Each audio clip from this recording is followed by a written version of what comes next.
આ રાધનપુર લડવા ગયો ત્યારે આપણા જ આ બેન 2 મહિના મને હરાવાતા પડી ગયા હતા. મેં તો 17 ટિકિટ તો મેં જ આપી હતી અને જાહેરમાં આપી હતી. ઇલેક્શન જાહેર થાય કયા ટિકિટ જાહેર કરી હતી અને એ જ 2 વર્ષ પછી ત્યાં ઘરે ઘરે ફરી અને મને હરાવવાનો પ્રયત્ન કરતા. વાવની પેટા ચૂંટણી પૂર્ણ થઈ ચૂકી છે, પરંતુ હજુ માહોલ એટલા માટે જ આ બેઠકને લઈને ગરમાયેલો જોવા મળે છે કે જેવી આ બેઠકની પેટા ચૂંટણી પૂર્ણ થઈ, મતદાનના પરિણામો સામે આવ્યા, તેવું ચૂંટણી પ્રચાર દરમિયાન જે કોંગ્રેસના નેતાઓ એ અલ્પેશ ઠાકોર સામે આક્ષેપો કરી રહ્યા હતા, એના વળતા પ્રત્યુત્તર અલ્પેશ ઠાકોરે સ્વરૂપજી ઠાકોરના નિવાસસ્થાને મળેલી એક સભાની અંદર આપ્યા. સતત વાવની ચૂંટણી ચાલી રહી હતી અને ચૂંટણીની પ્રચાર દરમિયાન અલ્પેશ ઠાકોર સતત ત્યાં પ્રચાર કરી રહ્યા હતા અને ઠાકોરવાદ જે છે તે વચ્ચે લાવી રહ્યા હતા.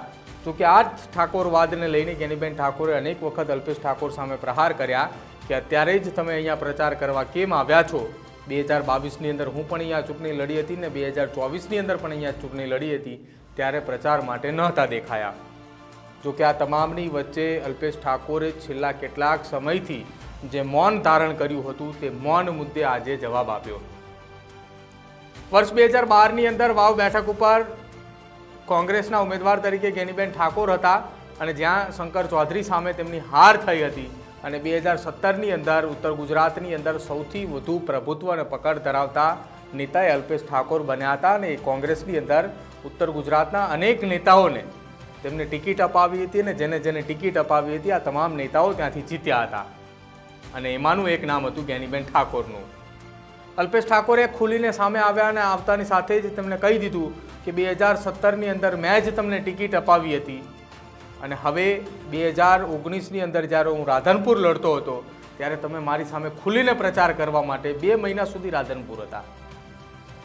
શું કહ્યું અલ્પેશ ઠાકોરે અને કયા ટોનની અંદર અલ્પેશ ઠાકોરે જવાબ આપ્યો એ પણ સાંભળો. પછી એમ કે છે કે અમને સમાજના તો 2019માં હું જયારે રાધનપુર લડવા ગયો, આ રાધનપુર લડવા ગયો ત્યારે આપણા જ આ બેન 2 મહિના મને હરાવાતા પડી ગયા હતા. મેં તો 17 ટિકિટ તો મેં જ આપી હતી અને જાહેરમાં આપી હતી. ઇલેક્શન જાહેર થાય કયા ટિકિટ જાહેર કરી હતી અને એ જ 2 વર્ષ પછી ત્યાં ઘરે ઘરે ફરી અને મને હરાવવાનો પ્રયત્ન કરતા. એવા જ બીજા અમદાવાદના આગેવાનો, એક કલોલના ધારાસભ્ય હતા, અત્યારે તો ક્યાંય નથી નામો નિશાન, પણ એ અહીંયા ખોળો પાથરે ઘરે ઘરે ફરે.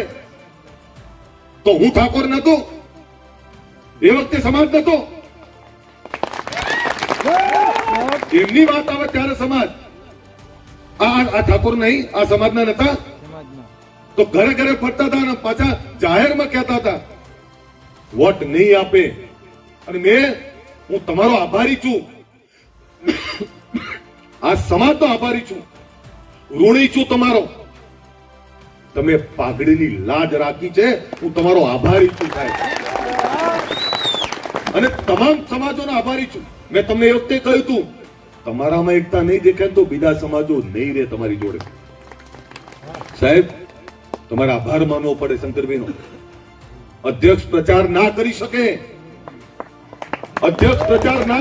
તેમ છતાં જાહેરમાં એમણે પ્રચાર કર્યો અને સમાજ, આખો સમાજ, એ સમાજમાં એક માહોલ ઉભો કર્યો અને રજનીશભાઈ જેવા યુવાનો બહાર આવ્યા. એમને લાગ્યું કે નહીં, આપણે ખોટી દિશામાં ના દોડાય. અને મેં બીજું એક જે જોયું, બ્રહ્મ સમાજ આપણા કરતા વધારે આક્રમક હતો. બ્રાહ્મણો વધારે આક્રમકતાથી સ્વરૂપીને જીતાડવા માંગતા હતા. મારી સાથે અમારા નરેશ વેલાભાઈ ના બધા અમારા રબારીના છોકરાઓ, વાવના ને બધા છોકરાઓને હું છેલ્લા 4 દિવસ લઈને ફર્યો છું. રામભાઈ ને બધા રબારી સમાજના દીકરાઓ 4 દિવસ ઉજાગરો કરીને ફર્યા. અહીંયા માળી સમાજના અમરતભાઈ ને આપણા બધા આખો દાડો, અનિલભાઈ, આ બાજુ પ્રવીણભાઈ રાત દિવસ દોડ કરે. આ નૌકાબેન પ્રજાપતિ જેવા પ્રજાપતિ સમાજના આગેવાનો દોડ કરતા હોય. કયા સમાજોની વાત કરું તમને? તમામ સર્વ સમાજના, દલિત સમાજના યુવાનો પણ રાતના 2 વાગે મળવા આવતા કે સાહેબ અમે તમારી સાથે છીએ. આ તમામ સમાજોએ આ સ્વરૂપજી ઠાકોરને મત આપ્યા છે અને એટલે આપણે જીત્યા છીએ. પણ વાત એ આવે છે કે જે લોકો ફક્ત રાજનીતિક સમાજ બનાવે છે, રાજનીતિ માટે જ સમાજ છે, એ ભ્રમણામાં રહેતા લોકોને જવાબ આપ્યો છે તમે. કોઈ એવું કહેતો કે આ જાગીર છે મારી, હું ધારું ત્યાં પડે, હું ધારું ત્યાં મત ન ખાઉં. સમાજ કોઈની જાગીર નથી. સમાજ એ ગરીબથી લઈ અમીર તમામ લોકોનો સમાજ છે. આ એ જવાબ તમે આપ્યો છે સાહેબ. તો હવે વાવની પેટા ચૂંટણી તો પૂર્ણ થઈ ચૂકી છે, પરંતુ આ પેટા ચૂંટણી પૂર્ણ થતાની સામે હવે એક જ સમાજના બે નેતાઓ આમને સામને આવી ચૂક્યા છે. બંને અલગ અલગ રાજકીય પાર્ટી સાથે જોડાયેલા છે અને બંનેનું ઠાકોર સમાજની અંદર સારું એવું પ્રભુત્વ અને પકડ પણ જોવા મળી રહી છે. ત્યારે અલ્પેશ ઠાકોરને આ નિવેદનને લઈને તમે શું કહેશો કે વર્ષ 2017ની અંદર જે જ્ઞાનીબેન ઠાકોરને અલ્પેશ ઠાકોરે ટિકિટ અપાવી હતી, એ ટિકિટનું અત્યારે અલ્પેશ ઠાકોરે કહી બતાવ્યું કે તમે મારી સામે 2019માં મને કેટલા નડ્યા હતા એ તમને ખબર છે કે તમે 2 મહિના સુધી રાધનપુર ચૂંટણી પ્રચારની અંદર જોવા મળ્યા હતા. ક્યાંક હવે એ આખું ચિત્ર સ્પષ્ટ થયું કે અલ્પેશ ઠાકોરનું સતત 14થી 15 દિવસ સુધી વાવની અંદર પ્રચાર કરવો, વાવની અંદર ગરેબો રાખવો અને વાવના વર્ચસ્વની અંદર અલ્પેશ ઠાકોરનો આ ચૂંટણી પ્રચાર એ પ્રચાર એટલા માટે જોવા મળ્યો કે 2019ની અંદર જ્ઞાનીબેન ઠાકોરે અલ્પેશ ઠાકોરની સામે જે પ્રચાર કર્યો હતો એ પ્રચારનો બદલો હવે અલ્પેશ ઠાકોરે લીધો.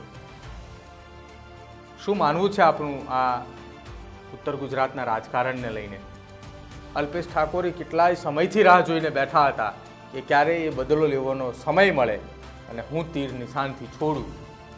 તીર એવું છૂટ્યું કે વધતો જ્ઞાનીબેનનો ગ્રાફ સીધો જ નીચે આવી ગયો.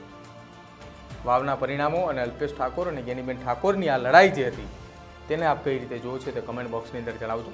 અને આવી જ રસપ્રદ પોલિટિકલ અપડેટ જોવા માટે આપ જોતા રહો ન્યૂઝ રૂમ. નમસ્કાર.